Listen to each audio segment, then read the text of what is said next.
Ya, kita masih, dalam hal terkait SNI dan merek ya. Jadi ada klien kita yang bertanya ya, ada pertanyaan yang masuk ya, terkait SNI dan merek ya, di mana produk diproduksi oleh produsen luar negeri, sedangkan pihak yang memperdagangkan di Indonesia itu adalah perusahaan lain yang bukan produsen di luar negeri. Nah, bagaimana status kepemilikan mereknya dikaitkan dengan permohonan SNI terhadap produk tersebut di Indonesia.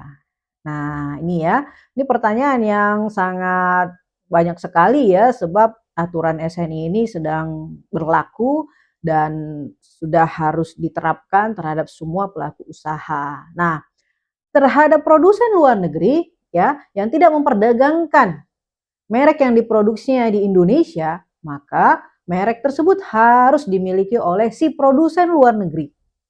Ya, harus dimiliki oleh produsen luar negeri di Indonesia ya. Jadi merek itu hanya berlaku teritorial ya, di mana di negara kita daftarkan saja. Meskipun merek itu didaftarkan di negara produsen dalam negeri, katakanlah di Singapura gitu ya, atau di Malaysia, namun merek yang diperdagangkan itu di Indonesia dan tidak didaftarkan di Indonesia, maka merek itu tidak mendapatkan perlindungan di Indonesia. Dan negara Indonesia tidak mengakui bahwa merek itu adalah milik dari produsen luar negeri tersebut. Nah, ini bagaimana?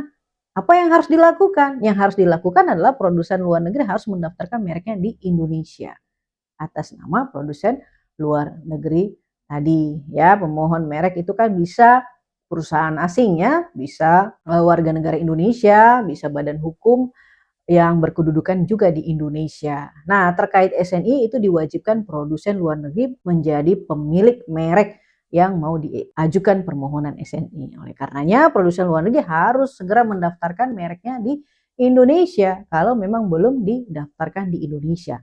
Kalau misalnya sudah bagaimana? Nah, memberikan lisensi kepada si pemohon SNI jika pemohonnya bukanlah si produsen luar negeri tersebut, tapi pihak lain yang mendapatkan penunjukan langsung sebagai perusahaan distributor yang memperdagangkan produk dengan merek tersebut di Indonesia.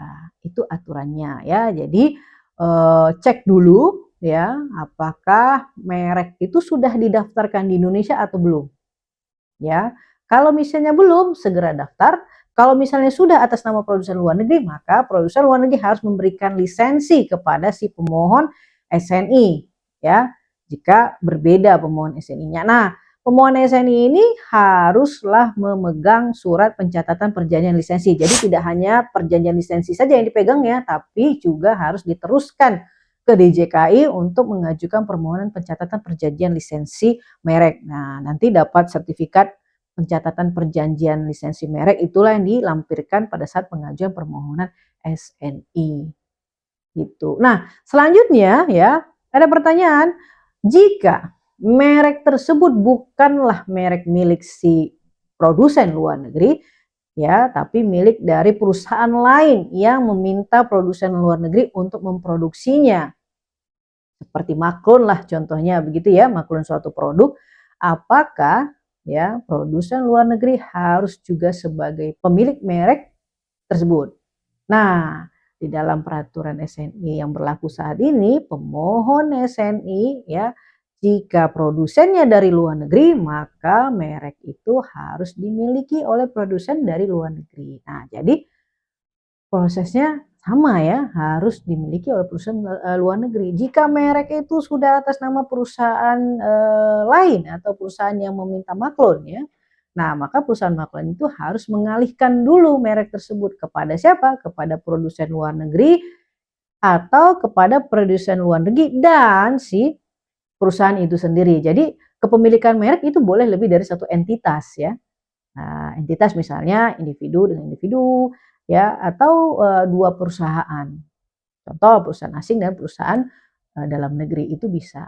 Jadi lakukan dulu pengalihan hak mereknya jika mereknya sudah terdaftar atau sedang dalam proses ya. Jadi pengalihan hak merek itu boleh dilakukan pada kondisi pertama sertifikat mereknya sudah terdaftar dan dalam masa perlindungan. Yang kedua, mereknya sudah dimohonkan dan sedang dalam proses namun belum terbit sertifikat. Nah, dua kondisi itu boleh mengajukan pengalihan hak merek dengan akta notaris ya, melampirkan bukti pengalihannya menggunakan akta notaris. Apakah itu perjanjian pengalihan hak? Nah, selanjutnya nanti pengalihannya itu bukti catat pengalihan itu yang dilampirkan ke instansi untuk mengajukan SNI.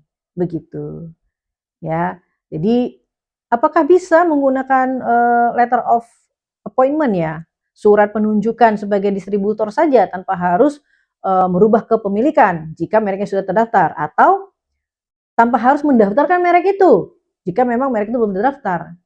Yang pemohonnya apakah harus pemilik produsen luar negeri?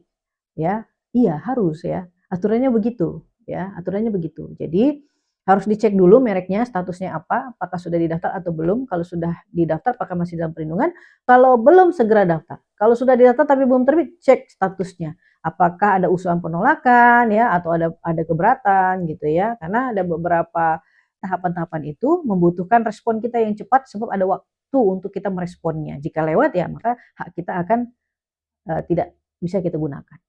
Untuk lebih lanjut bisa konsultasikan dengan Rensmart. Salam Rensmart.